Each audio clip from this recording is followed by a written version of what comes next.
Greetings, I present to you the SMK, the Sentinel's Marvellous Kaleidoscope, on CFRU 93.3 FM in Guelph, Ontario, through the web on CFRU.ca, and syndicating across Canada. I am your guardian overseer, Nicholas Cooper. We will be looking inward and beyond along the branches of progressive, fusion, and alternative genres, a righteous anomaly, and other unique discoveries near and far. Join me as we gaze into the audible lens out at the diverse musical landscape on the ever-changing horizon.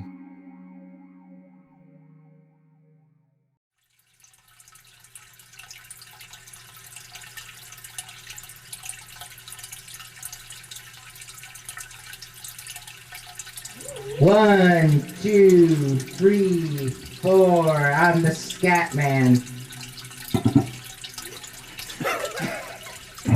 Rolling.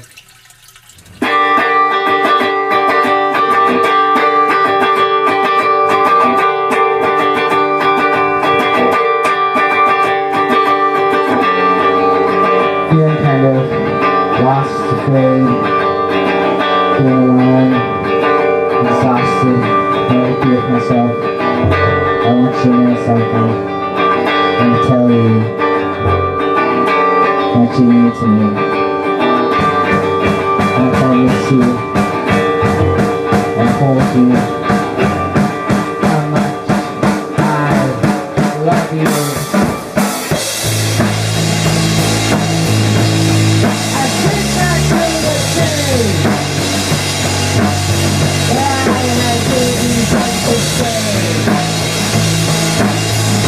When I felt your heartbeat, your lips like candy. Moonlight shines down on you. Please hold your name. Underneath the cherry blossom trees, I love for you.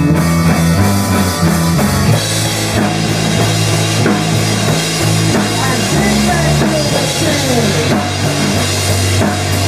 Now I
the songs, the lyrics, it's a gay reggae song. It's like where it's about a guy waiting for his lover, his boyfriend, husband, whichever one.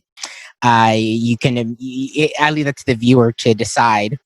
He's waiting for the love of his life to arrive back because he went on a boat. So it's a callback to old school like Jamaican songwriting, like with Harry Belafonte, for example, or old Mento songs, or people go on sailing boats and ships, and then and a guy is just waiting for someone to come back, and so he can dance the night away and just have fun in his love's arms.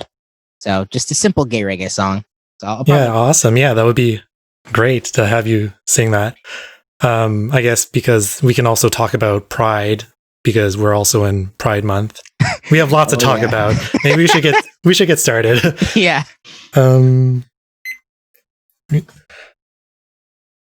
So why don't you introduce yourselves to our good centuries? Hello, everyone. Greetings from across whatever galaxy or planet or country or city you're from. My name's Daniel G. Wilson. I am the lead singer and front person of the band JONCRO. It is a pleasure to have you here, Daniel. I've been wanting to have your band JONCRO on the Sentinel's Marvellous Kaleidoscope for a while now. But unfortunately, with COVID-19, we can't do live to air performances at this time. Hopefully, but I was able to figure out how to do Zoom, and we're doing this for the meantime. Wonders of modern technology. Well, there's lots that it can be improved, though. Agreed. Yeah, so going, I guess, off that with COVID-19, the main reason I started or I figured out how to do the Zoom interviews is because I was missing out on interviewing artists. And I think it's also a good thing to be able to reach out to them at this time to find out what's going on with them and just keep the strong community going.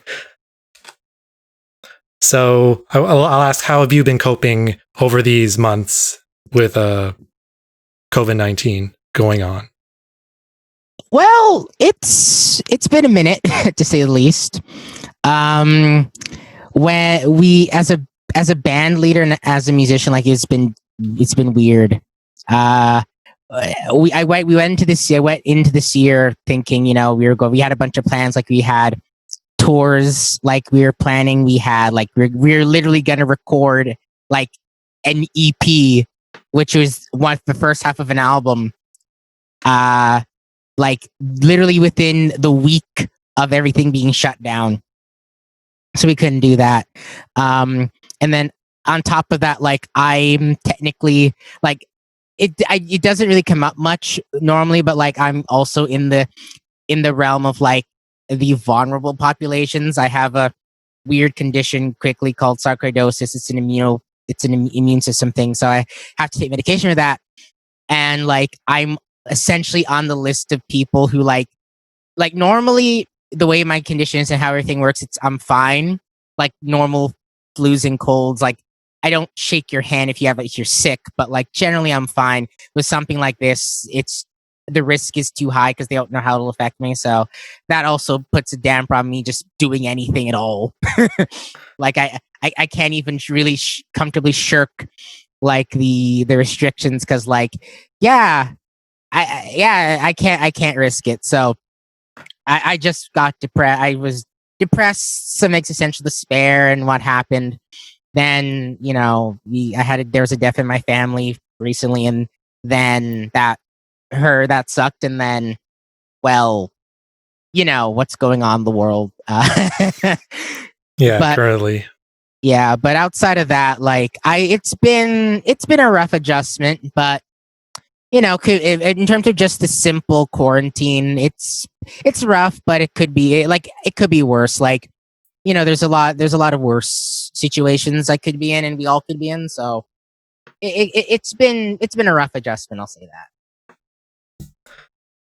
Yeah. So because you're I would say a pivotal like music community facilitator for like lots of like for I guess Southern Ontario music scene, and just seeing all of those planned projects like totally wiped out in the couple of days must have been really heartbreaking. That's somewhat of an understatement. But yeah, because like even like it's just seeing everything just fall apart, and like in ways where like you can't do anything, like the powerlessness of it all, and it just happens almost like it's one thing if okay, like say a venue might close down, right? Or let's say you might be sick on one day and okay, I have to cancel that show or whatever. But like it's just like the entire world collapses at once. And it's just like my poor attempt at humor is just like that a gif of a guy saying like, come on, like could I just have 1 year like what the hell. We just can't take a break, get a break. Yeah I think that's also my same sentiment. I wanted this year to be so much better, but like I guess we have to go roll with the punches, trying to adapt the best we can. I guess speaking of that, has there been what have you done in place of what you had originally planned to do? Have you been doing more stuff at home?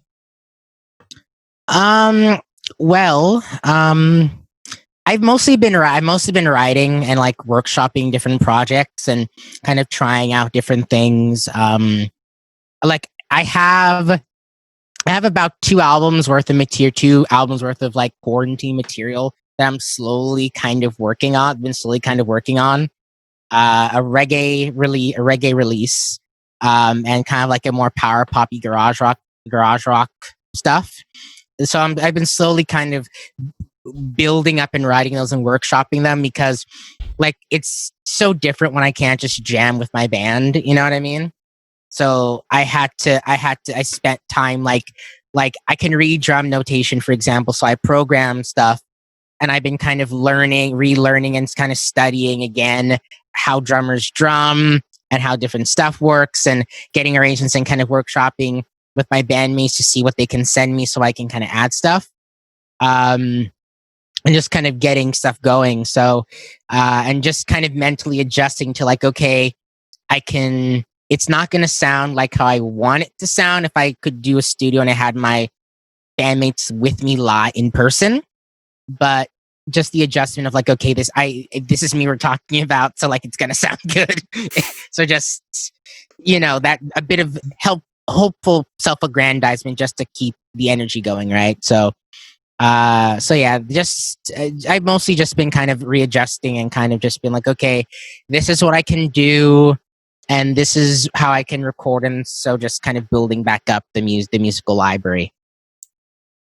I guess that's a good thing to do that and learn new stuff, as well as to be able to get material ready for whenever this pandemic ends, which unfortunately it still is very lingering. It might be for a few months. Oh, yeah. And just that uncertainty is very, I guess, like for myself, that's very anxiety inducing. Same. Mm-hmm. Out of the new stuff you've been doing, has there been anything that you've done out of the box that you haven't done before, that you wouldn't have thought of during a pandemic? Since my musical tastes are very varied. Like even in this is reflected even in how I will book shows. Like if you've ever been to a show I've ever booked or have seen the bills, like it's this. I do book a lot. Rock is my favorite genre, rock, punk, and those type of things. But then I'm a taxonomist. Like my definition of rock music is more than just say four white guys playing blues rock, or it's Mhm. it's very expansive, and I also like music in general. So like I'm the dude. Well, I'm the person who likes.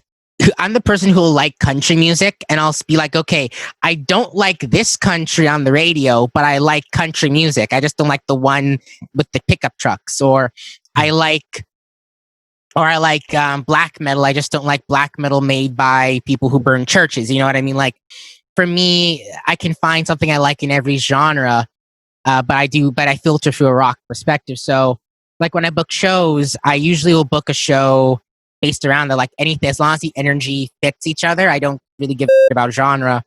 It just happens I just end up booking rock acts more, but I also really I like, as long as you can bring say 10 people or something, and the acts work and they work together. And even then, if you look at rock music, like the Beatles is rock music, but then so is the Clash, and so by technically so is any black metal artist or grindcore if you want to really stretch it, or so is the Cocteau Twins is rock music. You know what I mean?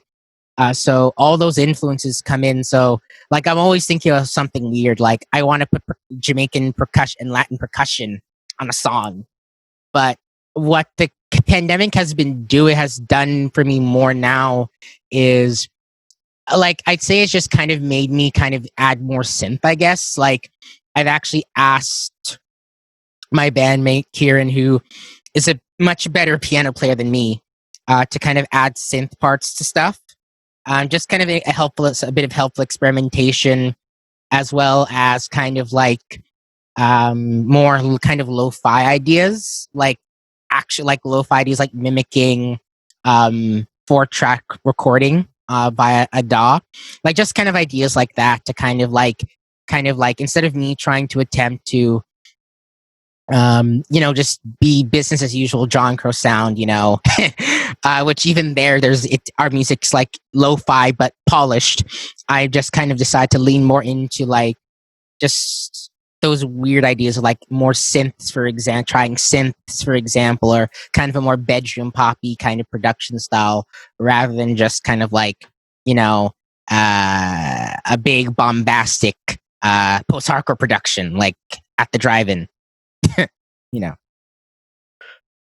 I would say like synth is like new territory from the music I've heard JONCRO playing. So it's welcomed, I think, for myself.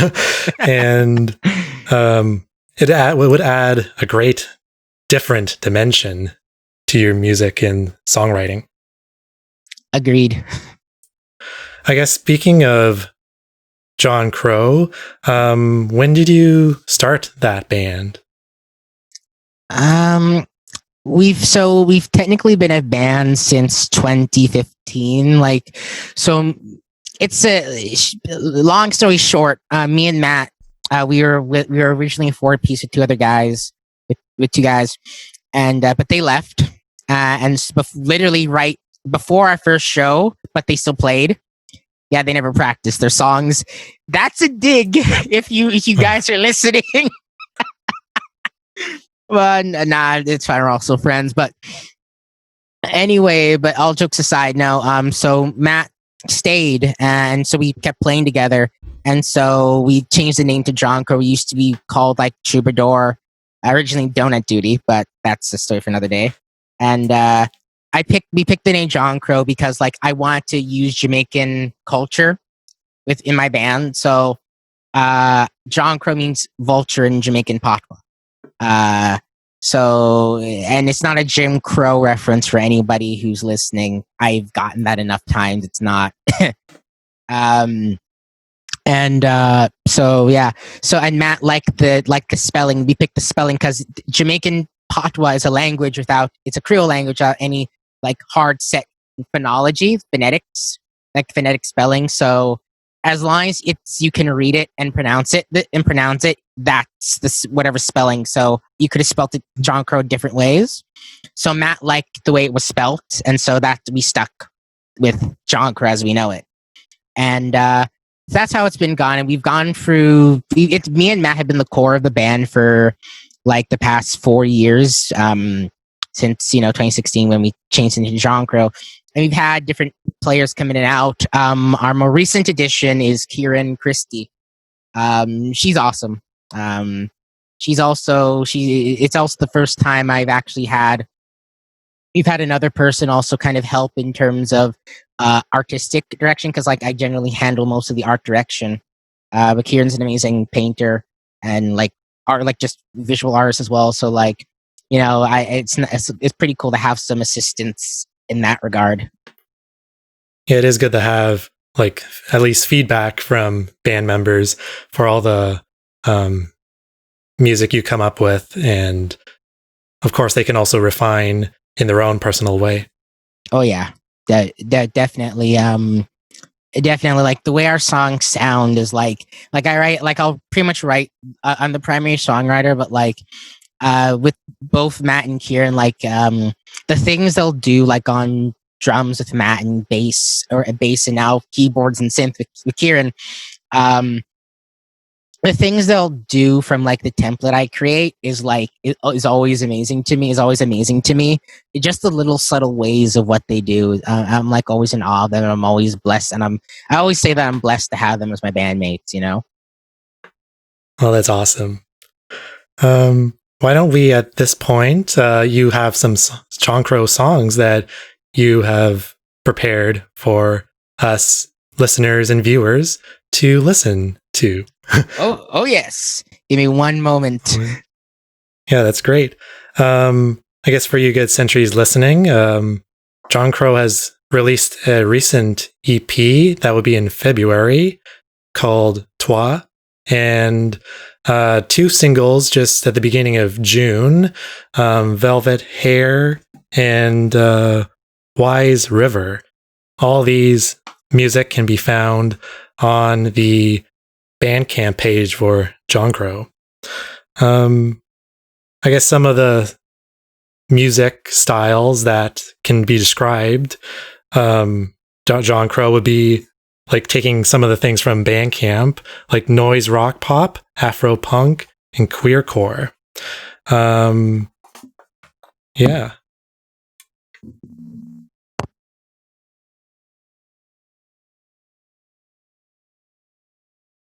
Hey, no, that's all good. I was able to talk a bit about the new releases from this year to our listeners. Cool. All right, so let me just tune up, play an acoustic guitar for everybody. Oh, nice. I think that's like the best. One of the ways that it'll for these Zoom like interviews and performances, that's like using acoustic guitar is the best way to use it. But I'm pretty much doing like a blitz of lots of interviews in the next few weeks. So, and some of them are electronic, so I wonder how that will go. Oh dear. Technical wizards, better technical wizards than I. All right, so can you hear the guitar fine? It's very subtle in the background, but I think... How about now? Yeah, that sounds good. And you can hear my voice fine? I guess they're about around the same volume. Maybe if you put your mic just a little bit up. Just a bit. Yeah, I didn't have time to get a condenser mic with everything happening. I'm going to I'm going to be ordering a condenser mic probably this week or next week. So yeah, that'll be cool to have. I know, right? But I'm such a dynamic person. I always have dynamics, but okay. So works? Yeah, that's good. So what song are you going to be playing for us? So I'm going to play Libertador for the people. right now. I'm gonna play Libertador. So enjoy, everybody.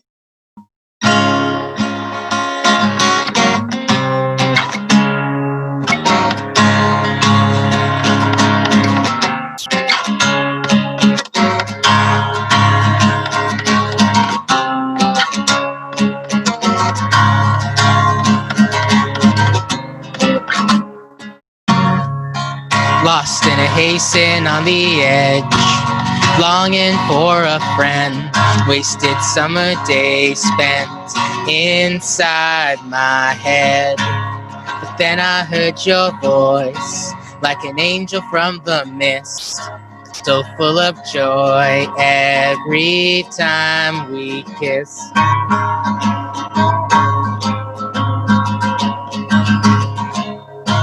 Every day is like a dream, being lost inside your charms. It all feels right when I hold you in my arms. Heart is bursting out, drowned in purple hues, so full of joy, spend my days with you.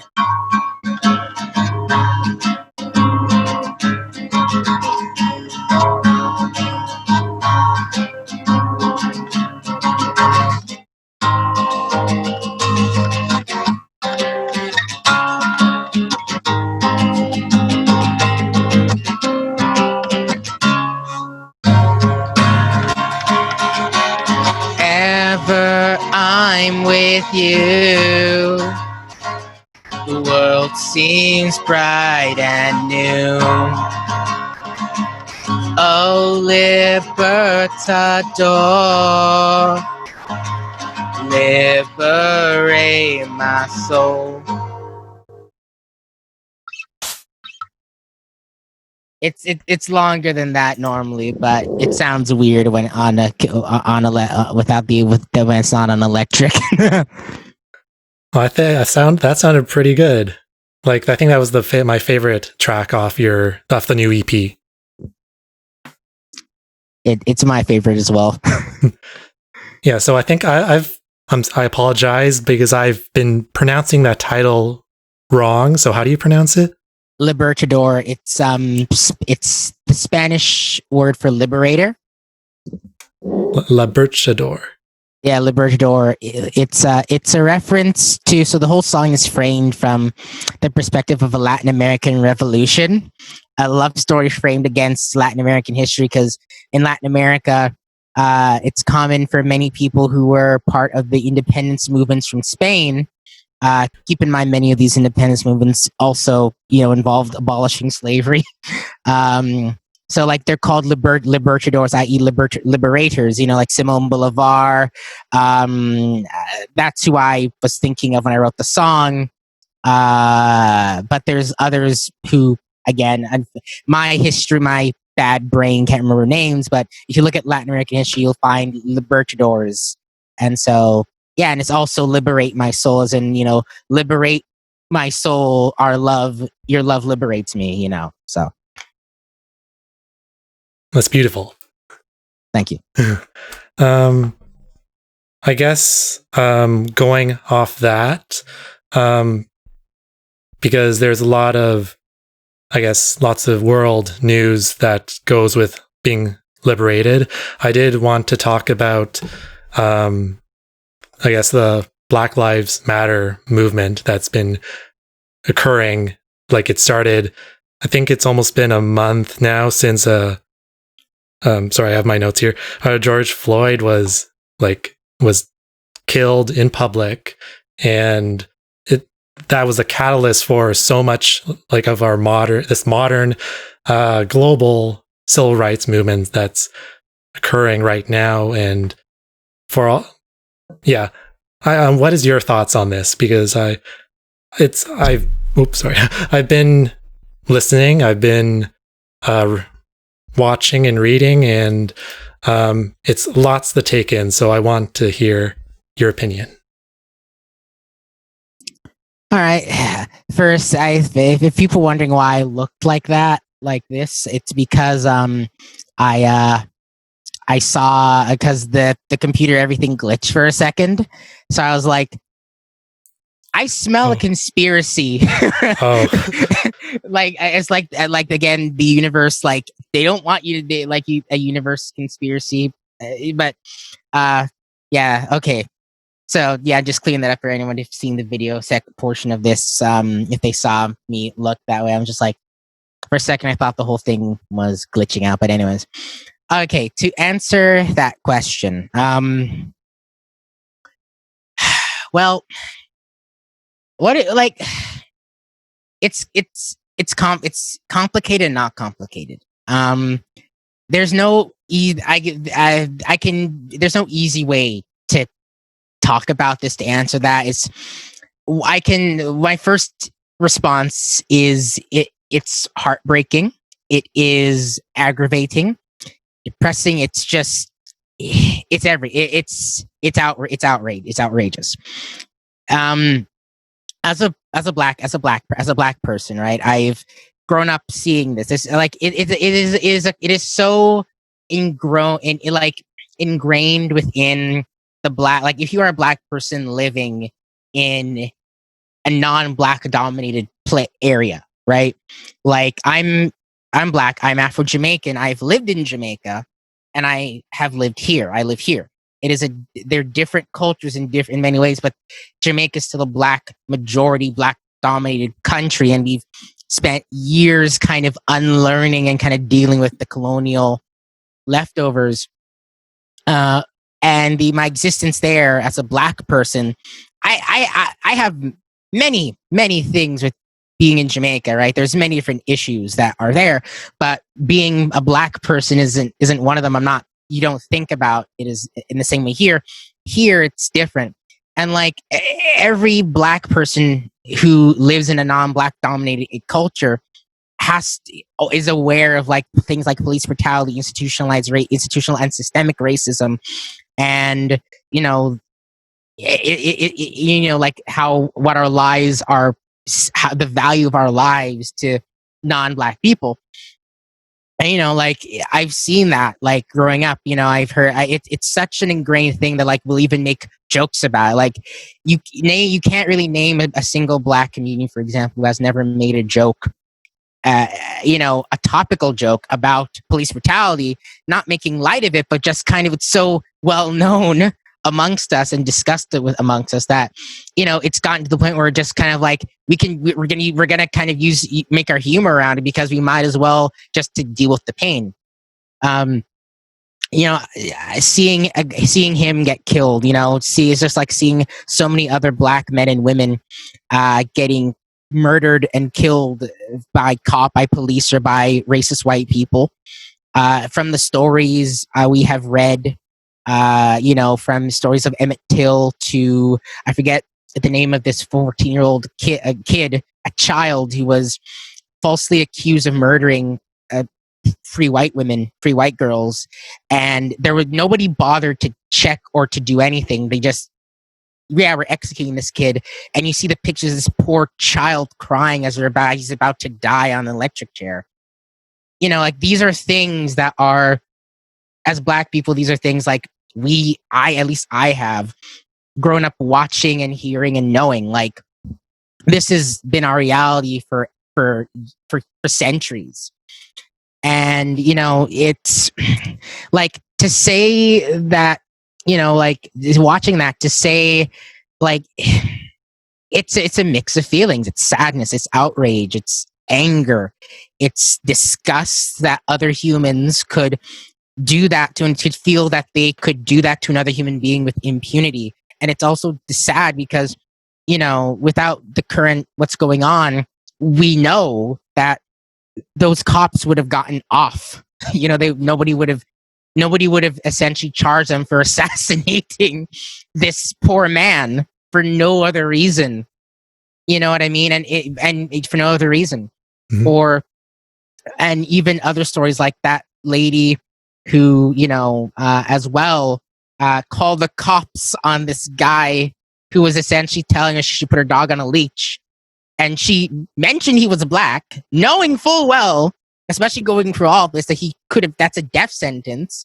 Or even like every day, like people are like every day we're seeing new black people dying, black men and women being killed. But this isn't something new. This is just it's just kind of everyone being aware now of what, say, at least I'm gonna say at least pretty much every Black person who does not live in a Black majority nation or culture sees every day and is aware of. You know what I mean? It's heartbreaking. It's heartbreaking. It just I can't even properly make coherent thought. It's soul destroying. Yeah, I can hear that. Thank you for trying to process all that for us. I guess what I'm hearing, like, should have been like, I guess, sorry, I'm also trying to process as well. This should be dealt with like much sooner, but I guess, do you feel the response now, like with everyone coming together for Black Lives and I guess the BIPOC community from like allies and stuff? Do you see or do you see a change coming? That's hard to say. Like, so, like, there's many layers to this. There's many layers to this, right? Like, I'm in school. Like, I study anthropology, right? And one of the things you learn about anthropology is, like, by studying, you study different cultures, and you learn everything from cultural relatives, and you learn different histories, and you learn about humanity, and, like, you know, certain things are kind of natural for us. We fear the unknown. We might have some biases that these are wrong because we're not living like we did 100,000 years ago, where we're running from lions, right? Mm-hmm. Or we're going into caves, running from like we just evolved as Homo sapiens, and we're running from like into caves before we even made like art or music, like just the really, really, really early beginnings of humanity, like the reptilian brain, as some people will call it. You know, we should know better at this point, but I will kind of acknowledge that horrible aspect of human nature. But, you know, seeing everyone come out now, it's kind of an interesting change. I'll say the biggest change is I've never seen this many people who are suddenly like aware. I won't say woke per se, but I'll say aware of like the systemic issues that they were not aware of before.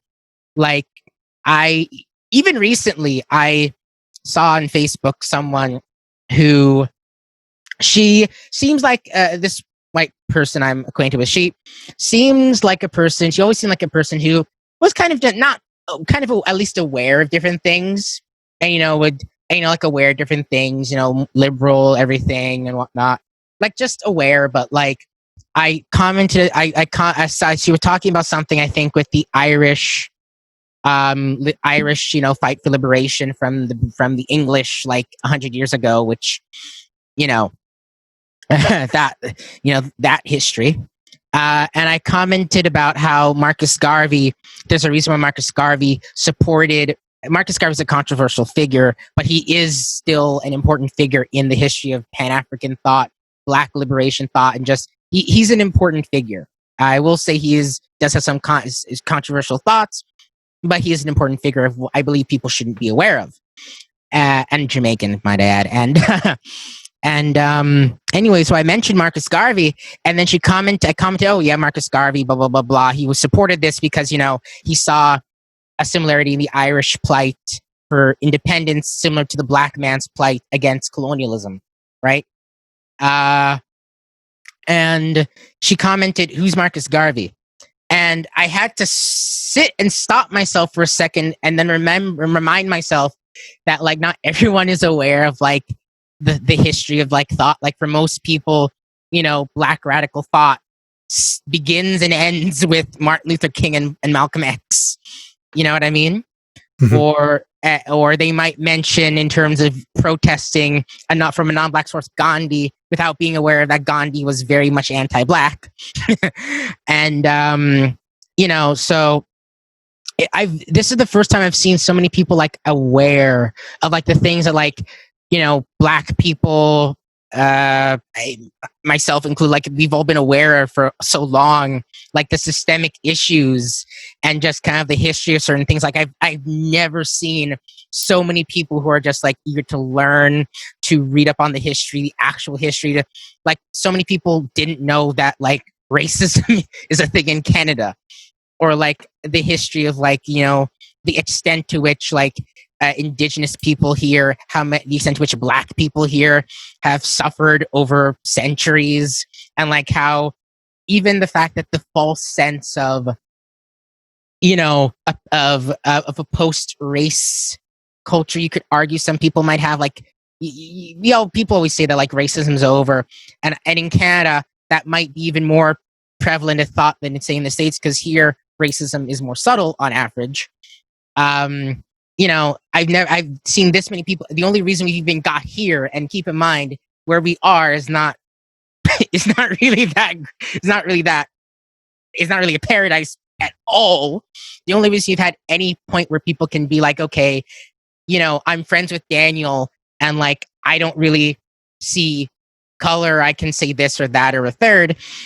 The only reason you've gotten even this far is simply because of years of work that most people are completely unaware of. So I'll say that like the biggest change with that is that I've never seen this many people who are actually listening to Black voices, to Indigenous voices when it comes to these types of issues, especially other, like say non-Black, non-Indigenous POCs who themselves would have a different history in terms of relation to white supremacy, in terms of, you know, in terms of different things with different things, and how within their own communities they might have racist elements, like anti-Black, anti-Indigenous elements, and seeing like them as well acknowledging like the inherent anti-Black thoughts they would have, and kind of unpacking them and kind of examining those, and kind of, you know, just listening to everything that Black people and Indigenous people we've been saying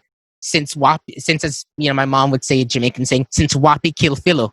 Like that's the biggest change. And I think like that level of like awareness going forward might hopefully be at least a catalyst, or at least a foundation for future change, where people realize the systemic issues and people kind of hopefully kind of start to change behavioral patterns and kind of actually like call out crap they see and be better allies than just, you know, posting a black box on a Tuesday on their Instagram. You know what I mean? So yeah, I'd say the awareness and just the kind of actively listening to Black and Indigenous voices is kind of the biggest change for me that I've noticed. Yeah, I think I've found, at least maybe from myself, that the majority population has become too comfortable and was oblivious to all this, and like, yeah, I guess I'm, for myself, like, sorry that it took so long to it happens. Yeah, but at least, like, right, I guess now we're trying to do better. At least I'm trying to do better.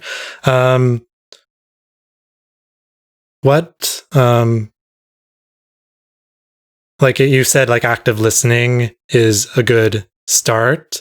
What other things could allies do to help moving forward, to keep this momentum going, to like to support BIPOC on underrepresented voices?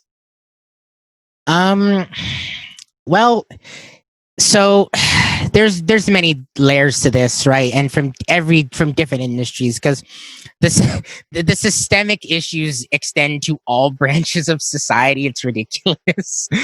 In just even in subtle ways, right? It's always the subtle ways that people that really tend to just kind of get into the minutia of everything and just kind of wreck it all. So at least from a musical perspective, right? Because I'm a musician. A lot of what I do in my life currently is involved in the musical community, and I'm sure many of your listeners are involved in music, or are music fans, or are musicians themselves. At least from a musical perspective, like this extends the basic of this extends to everything from just how you interact with your neighbors to even you see at a grocery store, or whether you're in film, business, law, anything. But one of the key things is kind of beyond just listening, because you can listen and not do it and not do. Mm-hmm.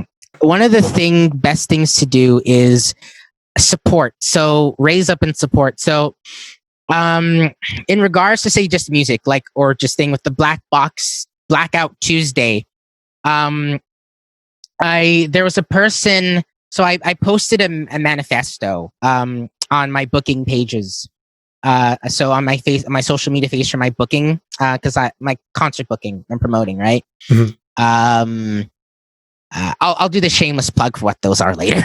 But I posted a manifesto for booking, which is something I've followed for years. Like all the years I've been booking, I've always done my best to support people. So I often will book shows with POC, with BIPOC bands, or bands of POC by Black, Indigenous, people of color artists. I've done that since the beginning, and I'll continue to do that. I've booked shows that are gender diverse as well, and they're not mutually exclusive. Some people, I'm sure some people will think that, but no, they're not mutually exclusive at all.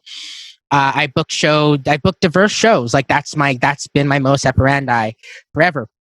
Where I will not say, like, I've booked shows that are all white, yes, but that's maybe once in 20. And that's usually because a band drops off, because a band will drop off the bill, or every band, or I won't be able to book every single band I want to get, but that's just how the nature is. So in terms of booking shows, most people, like, I'll go to shows and I'll see like 5 shows in a row over the course of a month, and every single lineup is like all white, like just heavily all white. And it's not just say all white men, it's just all white people in general. I've seen numerous bands times where, like, a promoter will want to appear to be inclusive, but then they'll just book a band with four white women, or a band that's female fronted for that horrible term we use, instead of just saying our awesome rock band, and you just book bands with like gender diverse bands because that's what you should do. But that's another discussion to unpack for another time. But I've seen that, and so, but they never book they won't book non-white people or visibly non-white people. And I don't know why. Sometimes I think it's both unconscious bias, or just it might be outright racism. I don't know. I don't know. But this is, as a POC, as a Black person, this goes through my head. And so, because I would see so many bands I know with non-white members, with Black members, with Indigenous members, and they don't get booked. And I'm just like, why are these bands getting booked? And some of these bands, these all-white bands, are not good. Like, this is something we've seen. We've all been to shows where some bands are not that good. And, I'm talking about this. I'm being real here, where I'm like, a band that's all white that kind of sucks. You could have booked this band with, that's racially diverse, that is actually decent. 10 times better. Yeah, 10 times better. And why are you selling for this white mediocrity? Why am I looking at this? It's like I've seen so many Mac DeMarco clones in shows, and and it's the white guy with the douchey attitude and the jazz chords, and he's not very interesting. But then, you could have booked this other band. I had a promoter who booked those types of bands, literally tell me, and would often just book mostly, again, all white shows, and though they would laud themselves on being diverse and inclusive, yet they would tell me once that, like, their crowd, the type of crowd they come to their shows wouldn't like, say, JONCRO's music. And I took that personally, because what do you do when a promoter tells you that, and then you notice that they're not, I said, okay, don't book JONCRO, but then here are other bands you could be booking that sound similar to what you're talking about. You don't book them. You're booking these all white bands. So, and that's a tangent, but I'm hoping if people listen to that tangent, people kind of realize my point. One of the things that I like, at least in music, is supporting bands, being aware of non-white bands, of black bands, of indigenous bands, bands that have racially diverse members, because though we are often ignored, and we often are, like, in times like this, we're often the ones who've been talking about these issues for years, but have never really had much of a platform, because, those aforementioned issues. And, we're often the first ones to donate. My band, for example, is donating all the money we make this month to the NAACP, ACLU, because yes, we're going to do that, right? Mm-hmm. But, and then you'll see other bands who are just, again, the whole awareness, other, say, white bands trying to kind of realize what's going on. They're kind of starting to do that. We were doing this from day one. And, it's just booking us, actually listening to us, put us on your playlists, make friends with us, petition promoters to put us on bills with you. Like, like how many, like, it's the thing. It's like, because in music, there's a particular, like, say, booking, a lot of it's friendships. Like, make friends with us, play with us, like our music, It's like, oh, you like JONCRO, for example. My band is an example. You like JONCRO? Okay, book us. You like JONCRO? Ask the promoter to play with us. You see this bill is going to be all white people.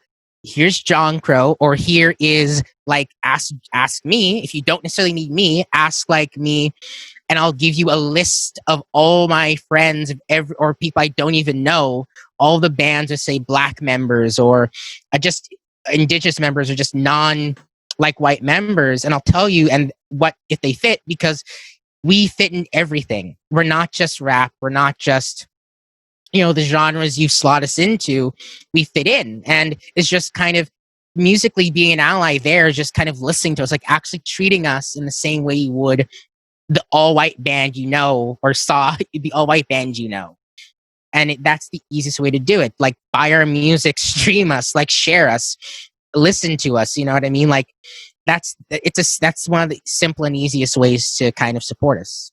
Just, and kind of listening to us also, like, and helping us when we need, like, people. You know what I mean? Like, like if say, like, Liz, like, helping us in terms of different things. Like, if you see there's certain unfair practices, call people out on it, and then center us in a way. Like, I've seen times where, like, people have called out, let's say, a venue.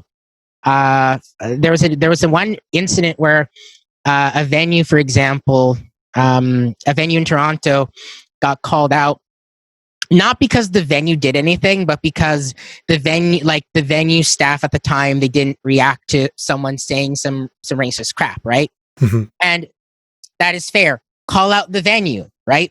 But then my band was supposed to play that venue, right? And this wasn't an incident where, like, you boycott the venue because the people running it are, like, supporters of racists or such and such, but because the staff at a venue at the time wasn't trained or wasn't properly told to handle when you have an incident like some racist person at karaoke saying some shit, right? Which they fix that going forward. What are you doing? Like, nobody came to me, like, this person who basically, like, called out the venue with no real discussion about it. No one came to me and asked me how I'm feeling. No one came to me and asked me, as a Black person, as a person of color, how do I feel about this? Is there anything of going through?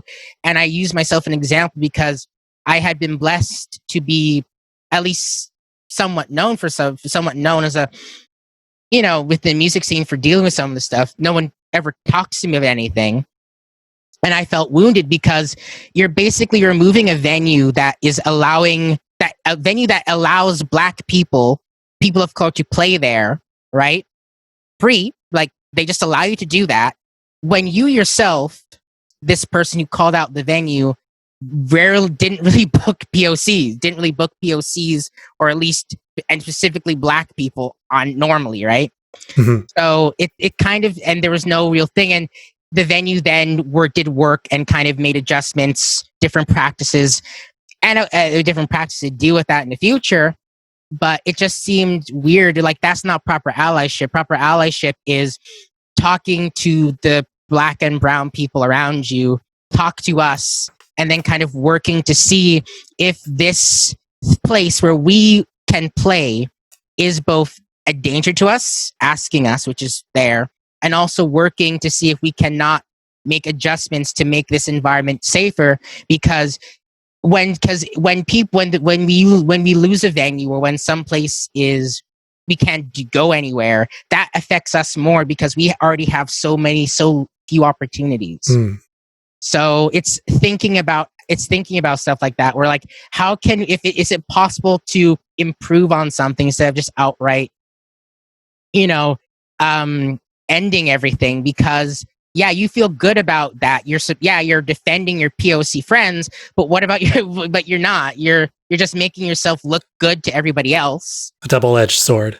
Yeah, and then you're kind of making us shitting on us because shitting on us because I've shitting on us, right? Mm-hmm. Where you didn't, like, all you're doing is there, and then in the end nothing amounted to it because, again, it's not like, again, these are stories and I'm rambling, but again, it's not like, say, this particular venue, for example, is literally was like doing X and X and X. You're just kind of blankly saying, okay, because I, a white person, deem this inappropriate or whatever. No discussion, it's done. When, like, no, we're bad, yes, but, like, you could have handled this better. Don't speak for me. Yeah, it should be more conversation with all the people affected, like, with the eventual outcome. Yeah. So a lot of that is in terms of that type of allyship, like, also just letting us speak, like, raising our voices, like, instead of just being like, hey, like, it's, just one final anecdote is just like, like, a good allyship in the final aspect I'll say, which extends in general, just friend to friend, is listen to us, but then see how we handle something. Like, if you see a cop, for example, and you are not a non-Black person, say a non-Black person, a white person, and I'm there, if something's happening, stay with me, don't go anywhere, but keep your damn mouth shut in terms of aggravating the cop. Don't yell cops are pigs or anything. See how I'm handling it and match my energy, right? Because you doing that, if you say something, I'm the one getting shot, not you. But then you being there means the cop is aware that he's getting watched. So it's a thin line, but it's about learning from us, listening to us, and then kind of seeing how we handle and just letting us speak for ourselves when we need to. You know what I mean? That's the best way. To take your guys' lead on how to handle this stuff. And yes. So off topic now. We're almost at an hour. Do you want to continue? Do you want to do another hour of talking? Because I'm down. Yeah. You're I'm down for that?